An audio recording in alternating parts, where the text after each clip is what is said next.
Приветствуем наших подписчиков и гостей канала Код Изобилия. Друзья, мы вас всех приветствуем в изобилии и достатке. Сегодня в этом видео мы поговорим о том, как даже нельзя одалживать деньги, чтобы не призвать нищету и безденежье в свою жизнь. Информация достаточно интересная и важная, поэтому обязательно досмотрите это видео до конца. А прямо сейчас подпишитесь на канал Код Изобилия, ставьте лайк этому видео и обязательно поделитесь этим видео с теми, кому вы знаете, что эта информация и это видео будет действительно полезно и важно. Если у вас кто-то просит деньги в долг, а вы не знаете, одалживать такие деньги или нет, то вам могут помочь наши советы и рекомендации. Именно это видео подскажет вам, как поступить правильно в той или иной ситуации, чтобы не призвать в свой дом нищету и безденежье. Очень часто мы, особенно славяне, готовы помочь каждому финансово, если, конечно, у нас есть такая возможность. И с одной стороны, у нас это характеризует как милосердного и доброго человека, который никогда не оставит другого в беде. Но есть две ситуации, когда этого делать все же не стоит. Первое, вы тоже находитесь в самом крайнем тяжелом положении. И вторая ситуация, человек, который просит у вас деньги в долг, сам по уши в долгах. Раньше считалось, что если вы не располагаете деньгами на удовлетворение каких-то своих потребностей, то вы попросту к этому еще не готовы. Брать в долг было не принято, так как тот, кто одалживает у вас, перекладывает на вас свои долги. Как итог, вы призываете свою финансовую беду на себя. Что касаемо рациональной стороны вопроса, вряд ли должник сможет вам вернуть сумму вовремя или вообще вам вернуть, так как неизвестно, сколько продлятся его финансовые проблемы. Поэтому также обращаем ваше внимание, что никогда не одалживайте деньги на похороны.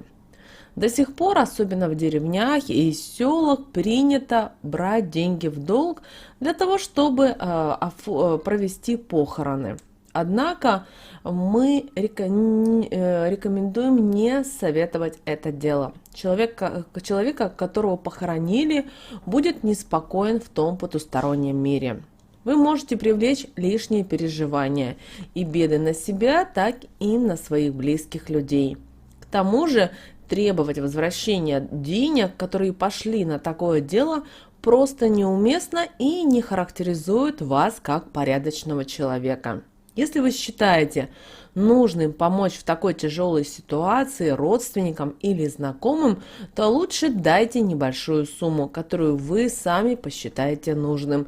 И ни в коем случае не рассчитывайте на то, что вам ее вернут обратно. Далее, никогда не одалживайте свои последние деньги. Случается так, что мы с вами одалживаем свои последние деньги и, наверное, считаем дни, когда же наступит время возврата долга. Но этого по многим причинам не происходит. Объяснить это можно очень просто. Отдавая свои последние финансовые запасы, вы посылаете таким образом Вселенной сигнал о том, что у вас нет чем-либо недостатка, и вы ни в чем не нуждаетесь. Таким образом, обмениваясь энергией с другим человеком, которому вы сами отдаете определенную сумму, вы получаете его энергию. Энергию человека, который нуждается в деньгах. Поэтому никогда не удивляйтесь, если через некоторое время вам понадобится помощь уже вам в финансовом плане. Также нельзя никогда одалживать во время Великого Поста. По народной примете, деньги, которые одалживают на Великий пост, на Благовещение или Крещение, уходят безвозвратно. Запомните это простое правило. Это, конечно же, и относится и к другим церковным праздникам. И связано это с тем, что деньги обладают неблагочестивой энергетикой, которую лучше не тревожить и также не прибегать к ее помощи в дни очищения земных грехов. Запомните это, пожалуйста. Также ни в коем случае нельзя одалживать ночью деньги. Помните, что темное время суток всегда было окружено всякими тайнами, народными приметами и суевериями. Поэтому люди старались всегда избегать каких-либо дел по ночам. Особенно это касается одалживания денег. Считается, что финансы, которые вы по собственной воле отпустили из своих рук ночью, могут уйти от вас навсегда, не найдя дорогу обратно. Поэтому лучше подождите утра, и после захода солнца вы сможете занять необходимую сумму. Есть еще один важный момент. Перед тем, как отдать деньги кому-либо, человек должен их пересчитать. Если он это делает уже после захода солнца, то таким образом он считает количество своих убытков. Деньги несут особую энергетику, к которой нужно относиться очень бережно и с большим уважением.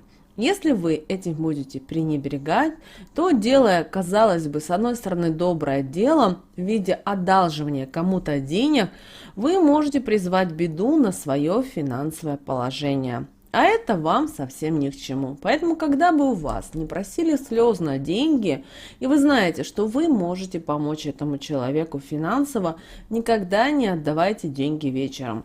Лучше попросите и объясните ситуацию, что вы отдадите завтра утром, уже прямо с раннего утра, чтобы человек пришел и мог взять эти деньги. Также помните о том, что когда вы одалживаете кому-либо деньги, мы с вами деньги не передаем из рук в руки.